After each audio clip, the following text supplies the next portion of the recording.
May I welcome Mr. Gopalakrishnan to the stage. He is a past president of the All India Management Association and a corporate leader for very long. 31 years at Unilever, 17 at Tata. He served in Jeddah as chairman of Unilever Arabia, in Bangalore as MD of Brookbond, and vice chairman of Hindustan Lever, and in Mumbai as executive director of Tata Sons. Thank you very much. Such pleasure. And the stage is yours. Okay, good afternoon, and thank you very much, Franklin Templeton, for having me over. I've just heard Mr. Gupta's very fine presentation, and it gets you the feeling that everything is happening. I'm afraid I don't have such a solid story to tell you. I wish I could be, I think I'm as enthusiastic as he is, but I don't have as many pretty charts as he has. Neither is my experience quite the same, but I'm equally optimistic, I want to assure you. So the question that I've been asked to address is this Make in India really working? I hope I've got my brief right. Mr. Bindal and his colleague Balaji gave me a very simple brief. And I have really stretched myself to look at Make in India as a symbol of the many initiatives, rather than talk about each initiative. Obviously, the comments I'm going to make are with respect to Make in India. But I want to recognize today that this government has had many more initiatives which have been talked about a lot, like Digital India, like Swachh Bharat, like Kisan Bima Yojana, and indeed, Jan Dhan Yojana. And whenever you're asked to judge whether something is working or not, you really have to rely on an experience that you have in some other field to understand how to judge it. Because it depends on how you look at it. If you pay me enough money, I can prove to you it's all working beautifully. And if you don't pay me enough money, I can say nothing is working, the whole thing is at a complete standstill. And I think I can be equally objective in both, leaving you to invite other people to provide diverse views. So I sat back and I said, what is the experience that every human being goes through, every person in this room, where he's waiting with bated breath to know whether it is working or not, but doesn't know for a long time? That is the question of raising your children. When your child is born into a family, for the next several years, if not for the whole life of the child, certainly during the years of your parenting, you're doing what you think is the best as a parent. But you're never sure that it's right. So you talk to your neighbor, you talk to your father, you read the books, and you think it's going well, but then you never know till it's all done. And then it's too late anyway. If it hasn't worked out, it's too late. And I said, commenting on whether MII, as I call it, Make in India, for short I shall call it MII, is working or not, is a bit like that. So how do you and I raise our families?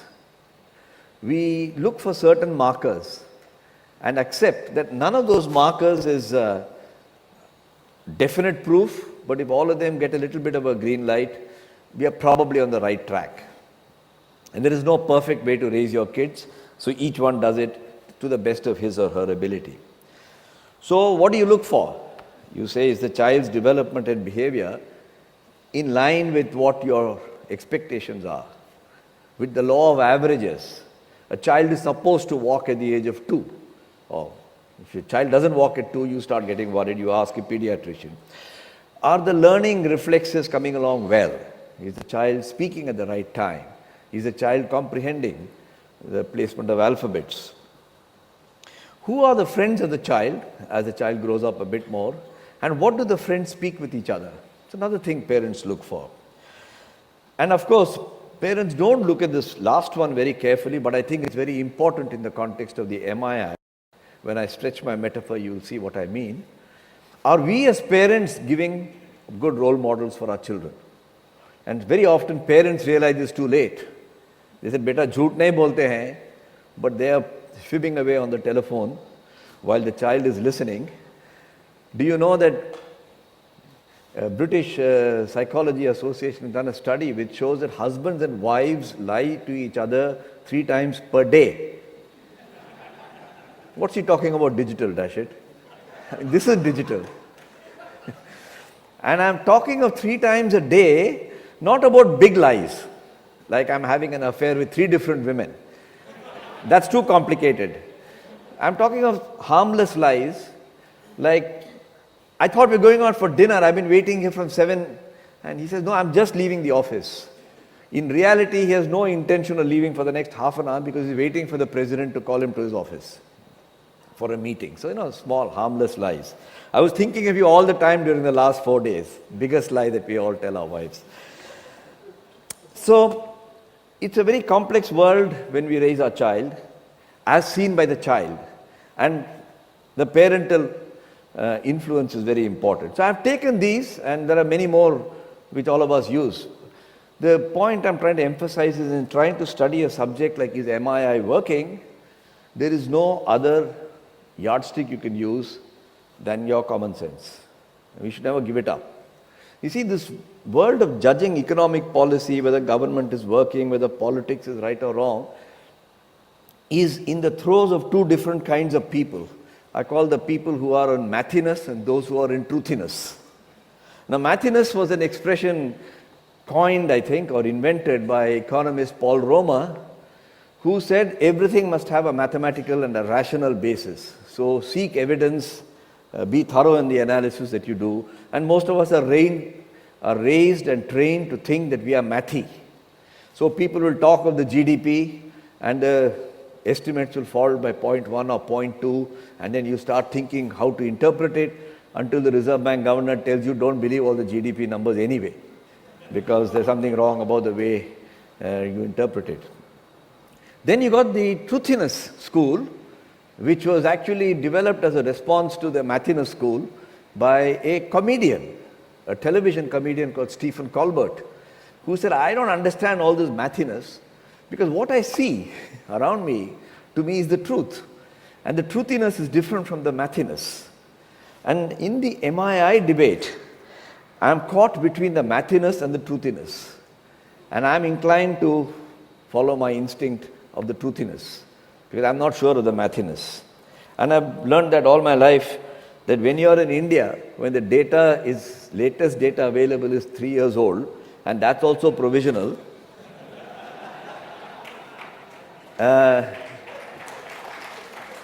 if you get too mathy about it, then the truthy will escape you forever. So, I have been trained in my earlier career in Unilever and in Tata's to bazaar mein jao, dekh ke aao, juta ghis ke aao, and I'm going to come from that point of view. And while I'm waiting for all these stacks to happen, I'll just keep my brain cool. So, I'm using similar yardsticks as the way the parents raise their children, and I've asked myself 4 questions in answering the question whether MI is working or not. Has any change, since, I've born into Make in India. I started seeing Make in India in 1967 when I finished my college education and started my career. And since then I've been making in India. Sometimes it was making soap, sometimes it was making dalda, sometimes it was making baby food, sometimes you're making motor cars, sometimes you're generating power. So I have been raised and steeped in Made in India from a number of sectors. So when somebody says Make in India, by the way, that the anniversary of that is the 23rd of September 2014. So the baby is now 18 months old. So we have to apply certain questions. Has the change that has, are you seeing any changes that are addressing the fundamental inhibitors that I have experienced for 48 years? Why did Make in India? How did it work? What are the problems? Has something happened that has addressed those? The second question I look at is the behavior of the ayah, the nurse, the school teacher, the people surrounding my child, read IAS officers, regulators, has anything changed? The third question I ask myself is, what do the ayahs and the the people in the ecosystem say to each other when they are alone? What do they talk about? In this case, what do industry captains say when they meet at various fora? And the last is, what do the civil servants feel and think? So, a lot of our response to life, our perceptions of change are influenced by the software that goes around the change. If you keep on talking up, keep sab badal raha hai, people do get enthused about it. But after some time, the mere fact that the Franklin Templeton is asking this question suggests that something is incredible or unbelievable about the whole rhetoric that you read in the newspaper. All the startup jazz. I mean, if you read the Economic Times, you'll think that rest of India is folded up and it's all started up. Something new has started up. The truth is not that. The truth is there is 55% of our population, of the 1.2 billion. Not one word is mentioned about a farmer or an agriculture this afternoon. Not one word. But they may have a smartphone, and these things take a certain period of time for to percolate, and I'm sure this is not the... So let me come back to the MII and offer some of my observations, and then Shaili can tease out what she thinks I should have spoken but didn't speak. If I look at the Mightiness part, I don't see that industrial and manufacturing growth is showing any strong trends as yet. I'm not going to dump you with statistics because you guys see the numbers more than I. Data on private sector investment does not show any great movement. Corporate profitability, especially of those who make things, doesn't seem to be very buoyant. Those who make nothing seem to have very buoyant market values.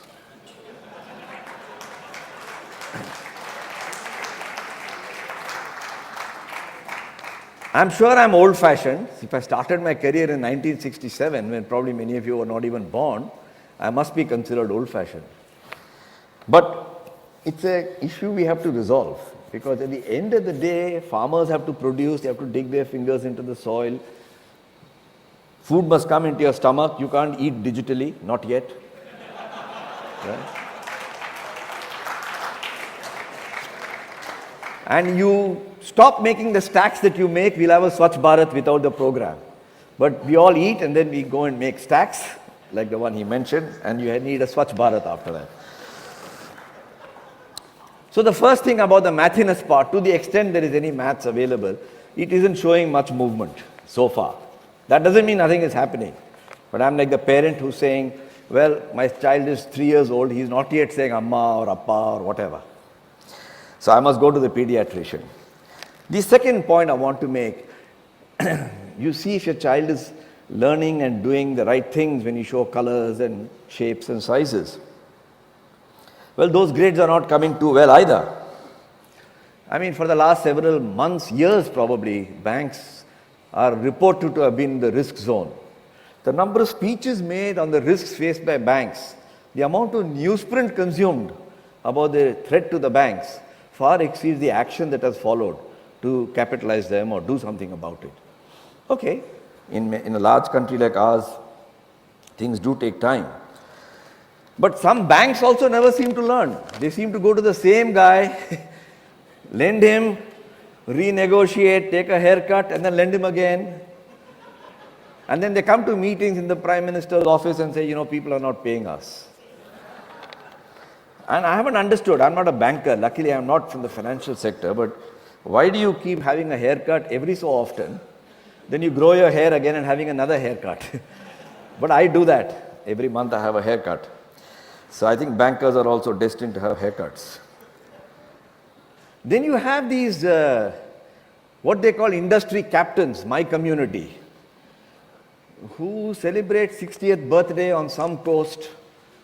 They are also seen in the Prime Minister's company very often, in very important international fora. But they haven't paid the banks anything.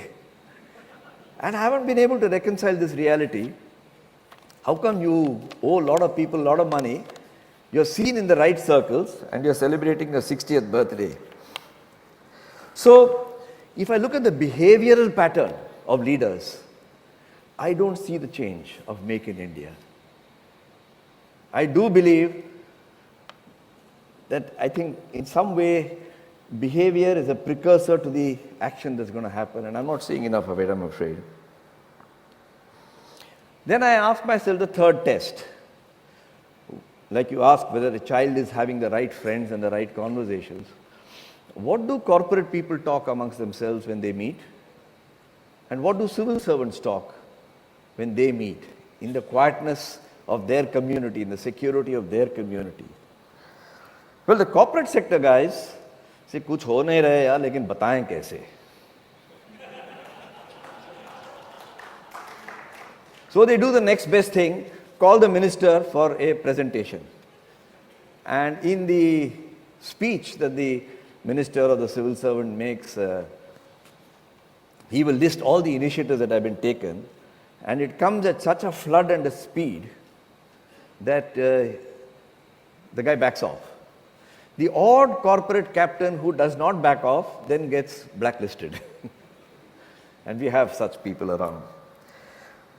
When civil servants are called, they seem to have a script and they come and deliver that script. But when you meet them privately, I don't see the feeling of positivity. It may be my fault, by the way.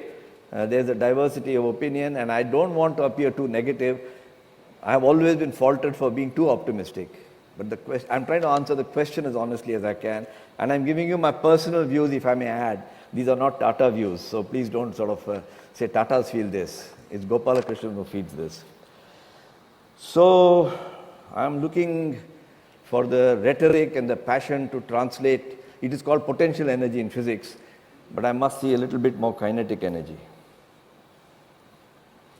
Some of the people in public life seem to have taken upon themselves the job to talk up what the government is doing.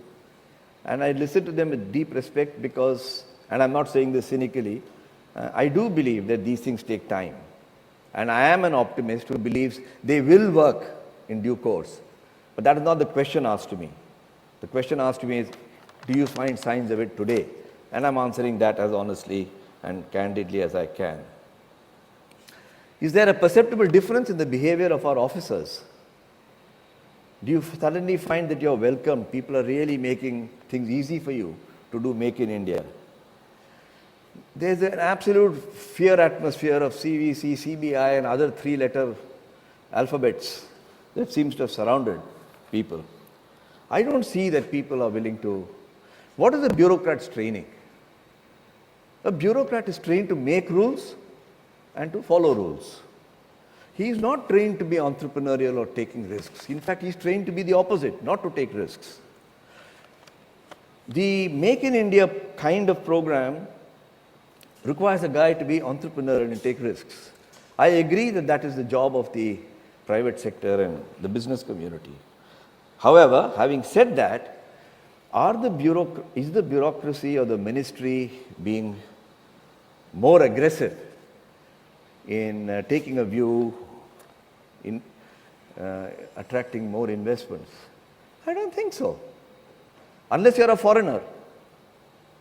If you're a US company with a Korean fellow who's making, then the Maharashtra Chief Minister will call you and welcome you and have a photo op. But otherwise, I don't see people. If they were doing that, then some of the obstacles that are holding back current assets, like the anomalies of the UMPP in power generation, like the access to coal mining for power companies, not to maximize the production of coal, that's a separate subject completely. The purchase of industrial land, these are real problems which somebody would have done something about. But there's not that much motion in that direction. But there has been a lot of attempt. But I have to say at this point of time, it is not that clear to me. So I ask myself, if it's not lack of attempt, it's not lack of intent, what is holding them up? And perhaps the only conclusion I'm able to come to is to stray into a field which is not mine, the lack of quality of political dialogue. India has pretty much solved all the problems that the center could solve on its own. It is hopelessly failing in solving problems when the center and the state have to work together. So industry was a central subject. You solved it. Telecom is a central subject. You solved it. IT making stacks is a central subject. You can solve it. You get a bunch of geeks and you can do all this stuff. But try to solve agriculture. Try to solve electricity. Try to solve infrastructure. Try to solve ports, roads. Try to solve taxes, GST, where you have to have a collaborative approach. And I think that is the loose nut in the machine, which is not working. In fact, the dialogue amongst center and state is probably, in my view, frozen because of the very rampant politics that's surrounding it. So is everything wrong? Are we doomed? I don't think so. I honestly don't think so. Many initiatives have been announced. Many of them have really lofty and inspiring potential, and you heard one from Mr. Gupta just a little while ago. It does require some patience. I think they are doing about the right things. But it is very important to confront the reality. The reality is not digital. The reality is agriculture. The reality is industry. The reality is infrastructure. And digital will happen. If none of these exist, there is nothing to digitize. What is there to digitize? I wish a program like the Stacks will say, I want to connect 25 million farmers in this country together to change the face of agriculture. But nobody talks about it. Nobody talks about it. So my biggest fear is not that we are not doing the right things. I'm even willing to be patient. But there is a 5-year cycle and time runs out. And you know, there was a Swiss, to conclude, there was a Swiss doctor, Elisabeth Kubler-Ross, who worked a lot with terminally ill patients. And she found a pattern amongst terminally ill patients on which she wrote a very seminal paper, which I am adapting into economics and industrial development. She said, when you tell a terminally ill patient, you got XYZ, you may have only so much time left. It follows what she called, and I have coined this, the Dunder Cycle. The D stands for denial. Huh? How can it be? I go for a walk every morning, I'm a pure vegetarian, I do good habits, etc., etc. That takes away 3-4 months. Then there's anger. ऊपर में है कोई भगवान? हमको कैसे हो सकता है? मैं मंदिर में जाता हूँ, घंटी बजाता हूँ, etc., etc., etc. So you spend another 3-4 months in anger. The third is an N, which stands for negotiation. फूल चढ़ाओ, यज्ञ करो, भगवान को प्रार्थना करो, सब लोग, मैं ठीक हो जाऊंगा. Then comes the second D in the Danda, which is depression. क्या करूं, मेरे पास वक्त बहुत कम है अभी. Next election आ रहा है. So I have to do other things now. And the A is the action, when you finally get around to acting. And I found in turning around companies, turning around businesses, Dunder Cycle works perfectly well. I found that we lose anything between 12 to 24 months in denial and anger and so on. I fear that 24 such months have gone. I'm hoping for the last A to appear. Thank you very much.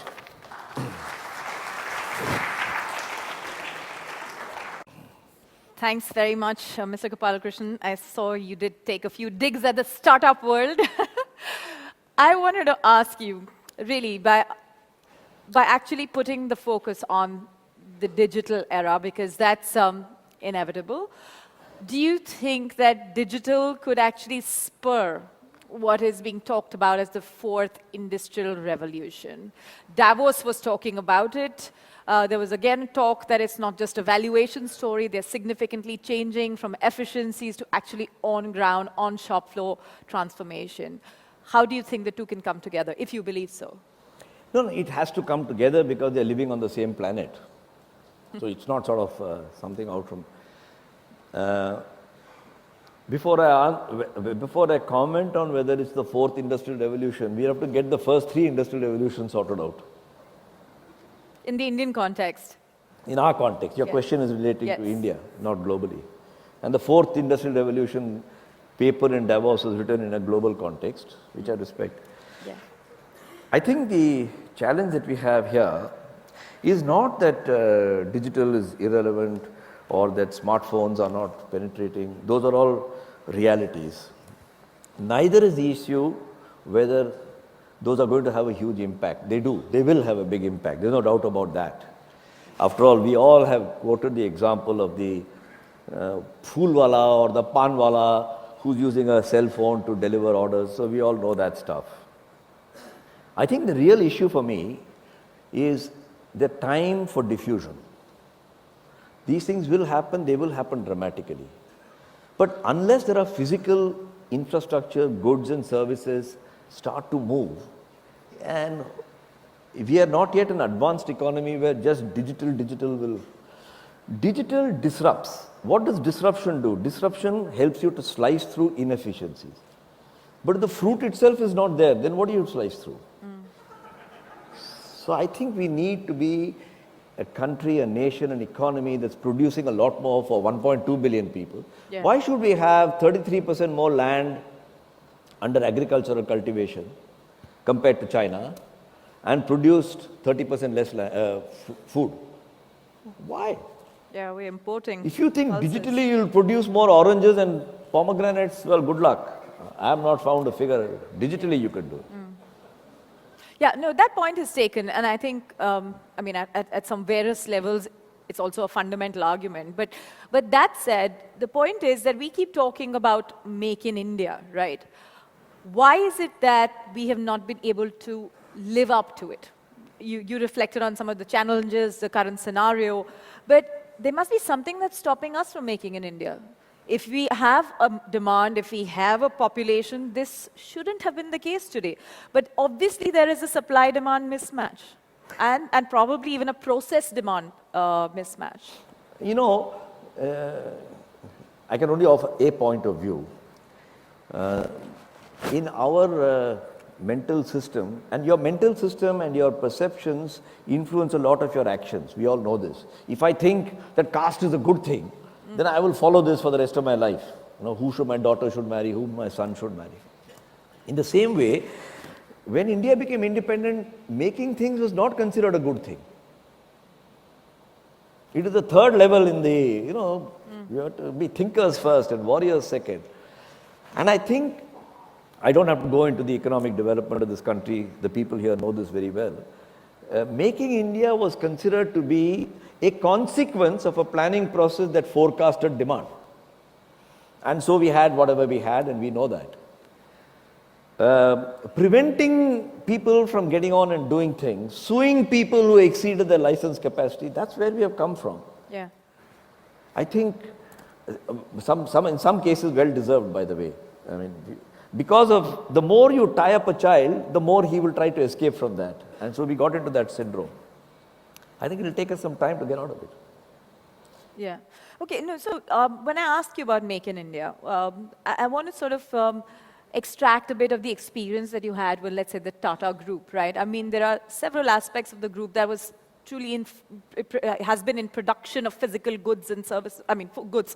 Now, as we look at, let's say, our next leap in India, if we actually go and grab that opportunity, what's the nature of manufacturing that India is going to embrace going forward? Is it going to be traditional sectors? I mean, I know you need steel, but the point is that do you think that if the cycle has been so off that our companies can barely survive, then is there any point in doing that? Is it better to move into consolidation? Or we're looking at auto, where again, I think we've had a good success story in collaborative, plus foreign investment and so on. So when you look into the future, what do you pick as the manufacturing touch points that will grow? See, to start with, let me turn the clock back a little bit and say, is agriculture also producing food, is it manufacturing or not? Yes. In my definition, it is. Yeah. Production of anything is manufacturing. So I'm using the word manufacturing in a somewhat larger context. If I use that context, then I do believe that those industries can be transformed through digital technologies dramatically. We have in our company, I'm not in Tata anymore, but when I use the word our, I hope you'll allow me that Yes. indulgence. Experiments going on bringing digital technologies, can we connect 20 million farmers, and doing it in an Indian way. Because there are digital technologies where all the information from the moon and the sun are integrated, and you just sit in your place and press a button and all your plants are fed. We are not going to be in that type of agriculture for some time. Likewise, in manufacturing, the impact of robotics and automation is dramatic, very dramatic.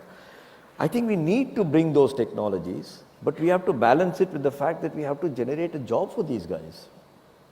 That's why I feel that dealing with agriculture, not because it's the future, but because unless agriculture becomes more efficient and throws up people for employment, you will not have the people available to go into advanced technologies in manufacturing.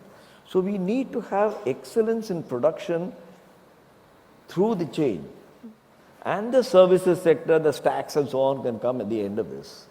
So I do believe there is a future for producing wheat and rice and genetically modified brinjal, whatever it is.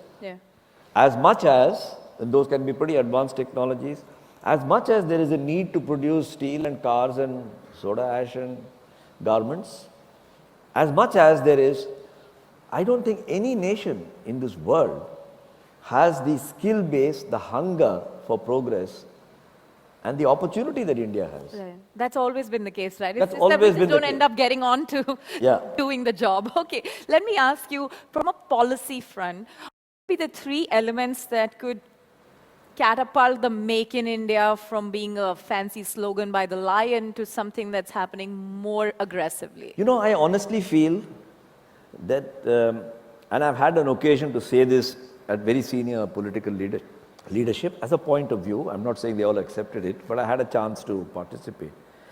If I go back to when I was a kid, there was a Congress party everywhere. Nehru was God. So, if there was an industrial policy, agricultural policy, it transmitted quickly.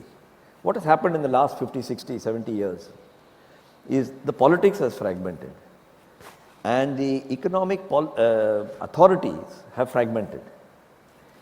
The only way, and those things that were purely in the central space have pretty much been dealt with. I'm sure they can be better, but that's a part of a development process. The ones that we have hopelessly failed to deal with are the ones that are in the concurrent sector or in the state sector. Yes. And I do think when South Africa got out of apartheid, and I'm perhaps being a bit romantic about this, but what the hell, what's wrong with that? Nelson Mandela called Desmond Tutu and I said, we want reconciliation. And he led the reconciliation committee. We have to reconcile our politics so that the state and the center work together. Yeah. And I would like to see, at the very least, that those that are your own party, make them showcases. Which is what I wanted to ask you, that our current showcases are really on the other end of the spectrum. They seem to be black stars on our map. An example would be what happened in Nano in West Bengal, or to POSCO in Orissa, which after 10 years hoping to set up finally said, okay, let's step out. What is the, as somebody who sees it from the inside, why do you think that this dichotomy sticks around and then it sort of lengthens the entire viability of a potential project, and why we haven't been able to crack that center state model? I think there's been no debate now with so many state investment fairs and so on that states have potential and they have the money to spend. So it's a very good question you asked. It's my favorite question, that's why I consider it a good question.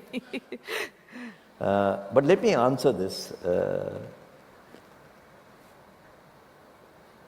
When the Constituent Assembly was formed back in 1945-46, as to how this country should be run, there was a fierce debate whether India should be centralized or decentralized.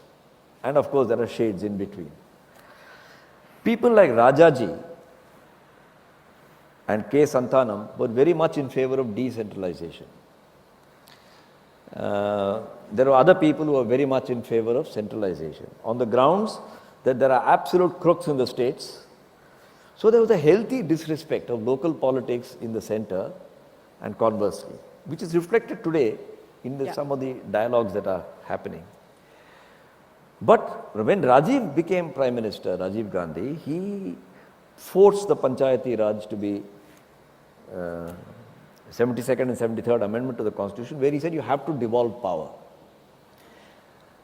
I'm mentioning this background to make the suggestion, and you said, what is it that we should be doing? Unless there is devolution of power and the states compete for investment because they are in charge of their electorate, I think we are going to face this conundrum. But we are moving in that direction, which is a good thing. Do you think that just like the way GST... I mean, I'll tell you an example. Yeah. It's a very unfortunate case that happened in Hyderabad. I think that young man committed suicide. Yeah. Law and order is a state subject. Why is the whole television, your old industry, attacking the central minister? I don't understand. If a crop has failed and pulses are not available in Aurangabad, why attack the fellow in the center in the parliament? It's a state. Why do we have an agriculture minister? Do you know that agriculture is a state subject? It is not even a concurrent subject. Yeah. So we have a very lopsided thing. And I was hoping that with the politics came out the way it did in 2014, somebody will say, can we sit down and talk? We can't carry on. We are all here because of somebody else. Yeah. But anyway, that is the answer to your question. Right. No, so one of the things that I wanted to bring on to the fore is that obviously everybody here has been trying to understand what reforms will happen sooner than later. One of the biggest pending reforms has been the goods and services tax, again, where we saw a difference between states and center, and now, of course, consensus building itself has become a big question mark. But what's your gut feel? What's your reading of the current goods and services reform getting passed? You know, for the last 7 years, it's been saying next year, yeah. March. So yes. I also think it will be next year in March. Easy one to predict. But see, there's a fundamental thing. I have a slightly, since I think I was told that this is Mr. Bindal and all said that this is about diverse views. Even my own colleagues, former colleagues in Tata's did not agree. Goods and services tax goes against the idea of devolution of power. Yeah. Your 72nd, 73rd Amendment to the Constitution says I should devolve power to the state. States, yeah. Goods and service taxes, I will do all the taxation centrally and I'll share it in some Mightiness, which of course is a source of suspicion for politicians. Yes, yes. But I mean, at the end of the day, it's about concentration. US doesn't have goods and service tax. What's wrong with that economy? Now, don't tell the CII people that I said, although they'll kill me when I go to CII. Yes, I but know the people United States doesn't have a goods and service who fly from one state to another to go shopping in the US. So it's a healthy competition about grabbing the customer. But that said, see, you know, one of the things that, again, I go back to Make in India because it seems to be something that's trying to address the manufacturing piece. We've seen a slowdown in China. We've seen a scary slowdown in China, actually, with the kind of regulatory challenges it's brought, global headwinds, and so on. Do you think that when India gets an opportunity, like when crude prices crashed, we saw China was dwindling a little bit, why can't India step in even when everything else is suggesting just rise to the occasion, right? Whether it's services or manufacturing, it's immaterial as long as we make a beginning. Do you think we have a habit of missing the bus too often? No, I don't know. It's a bit unfair to say we have the habit of missing the bus. Because if I look at the history of the country during my adult years, which I experienced, when this country decides to do something, it does it bloody well. When it does? It does it damn well. Give me an example. I'll give you examples. When I was a student in engineering college, Shastri ji said, stop eating rice in the lunchtime and eat chapati or, you know, I would love to eat my rice. I don't like to eat my sambar with chapati. The Prime Minister says, you eat your sambar with chapati. So we did it. Then you know the Green Revolution. But it required a C. Subramaniam, backed by Mrs. Gandhi, to say, I am going to get high-yielding varieties. And it required a Pratap Singh Kaira in Punjab to say, I will take it. Yeah. Today, we don't solve. If you need GMO mustard, for God's sake, allow the experiments to happen. So you need people with that sort of... This is what I mean by saying India decides to do it. Yeah. Support some champion. But then that's about leadership, right? When my kids started arriving, I couldn't get milk in Bombay. And one Malayali fellow sitting in Gujarat took the world on. I think he was badmouthed by every single person. But he set a revolution, and today we are the largest producer of milk in the world. and so on and so forth. When Homi Bhabha wanted to set up atomic energy, people must have said, "Ye kya baat hai? You know, Gaumutra ka kuch puja karo." I'm sure there were the people with that opinion.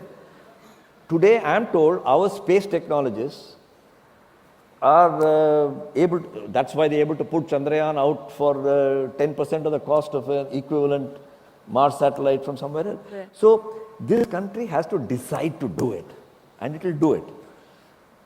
I don't think we have decided to make in India. We have given a speech. Interesting. That's a good one.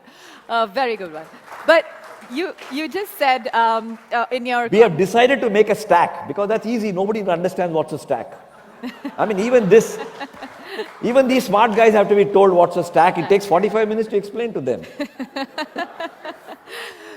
You were talking about the e-commerce story in these veiled ways and sort of kind of elbowing around with what they are up to. Do you see, or rather, why don't you see that being a part of the next big revolution in India? No, I see it as a part. Don't get me wrong. Yeah. But if somebody thinks that in the next 5 years India is going to change because of that, I don't think so. I'll tell you why. I said if all these, Ashok Gupta, Anil Gupta. Arvind Yeah. Gupta himself said 95% of them are going to fail. But the Apart 5% can change the size of the economy. Just hang on. It's such a chunnu-munnu part. Such a chunnu-munnu part. Which is? This whole 100% is a very small part. I mean, these guys are all financial people here. They understand this better than me. That if 5 out of that, this is like saying 2 kids in cathedral school are going to change this whole country. That, you can't rule that out. You can't do that. So No, please you can't rule that out. Don't I'm count on these 2 little, some Flipkart, somebody will become 15 billion, 20 billion, 25 billion, and it will change, it will disrupt. But it will not solve the problems of this country, because your question was about its impact. I'm talking about its impact. I'm not saying they won't be successful.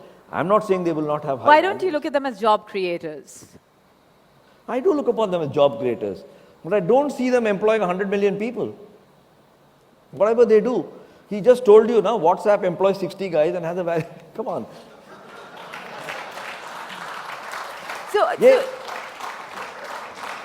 You know, in Unilever, we used to say, we are in the business of making people hygienic and beautiful.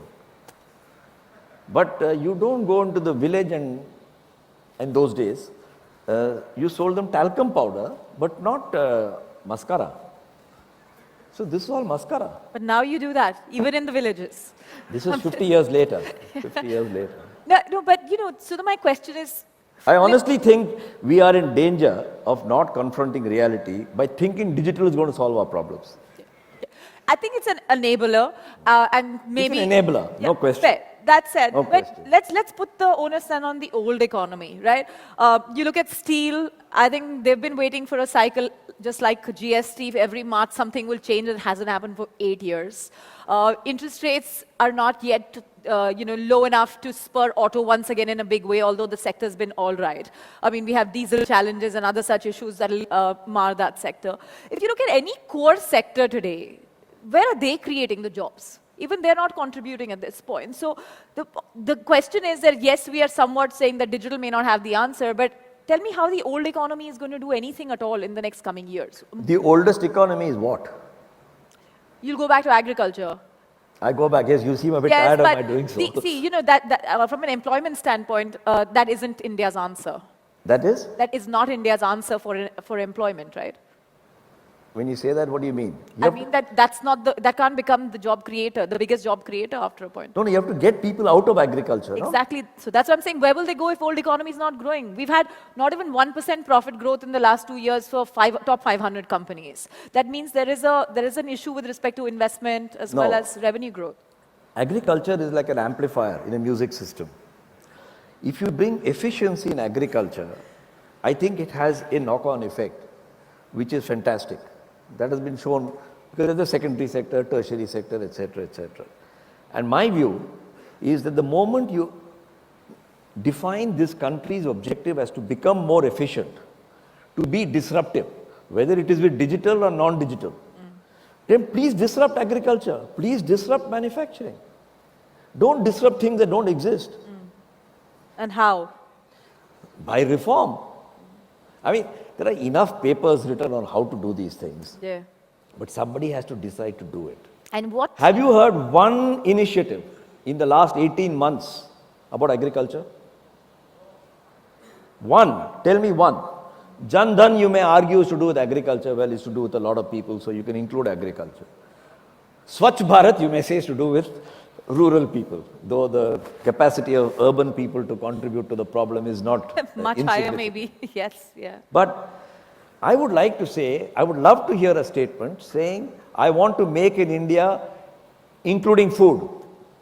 I want India to produce 40% more food with the same land and to export. Today, 55% of your people are working in agriculture, $40 billion. What is this defense equipment stuff everybody is going about? Do defense. I have nothing against defense. Tatas are also doing defense. I have not. But please don't think that will solve the problem. Somebody brings some plastic, you make a helicopter and you say, I've created jobs. So in agriculture, who's going to do that disruptive piece? The government or the private sector? Well, that's a long story. We'll have to have a second seminar. I'll request Franklin Templeton to arrange the next seminar and Shaili and I'll have a conversation because your time is running out. But honestly, I've written a paper on this, so I'm not going into this. I'm in a great danger. But I'm asking for the short answer. Who's going to do it in agriculture? Yeah. You expect the government to take the first leap? Or do you see the private sector getting it? Because private sector says it's not attractive enough for me. We've seen what happened with corporatization of agriculture about 6-8 years ago when retail was opening up and none of that's come through. You asked for a short answer. Let me give you a short answer, though you may not fully understand it because it's so short. I believe that what we need is mindful agriculture, thoughtful agriculture. I've called it Sarthak Krishi Yojana. And my paper basically states that we are trying to do agriculture without a framework. And I've taken the experience of India during industrialization, recreated what framework was created, and I'd like to give them credit that they created a framework, and demonstrated that agriculture should do the same framework. If the framework is created, the ideas are plenty, the technologists are plenty, private sector and government can do it. It will take 10 years, 15 years, don't think it's going to happen tomorrow. But I feel very pained to see what's happening to the single largest sector affecting the people's lives in this country, that nobody is bothered about it. Yes, and we need to thank you for shedding light on it in a manufacturing sense of way on agriculture, not a way most people look at it. So thank you very much, Mr. Gopalakrishnan. Absolute pleasure. Thank you. Thank you.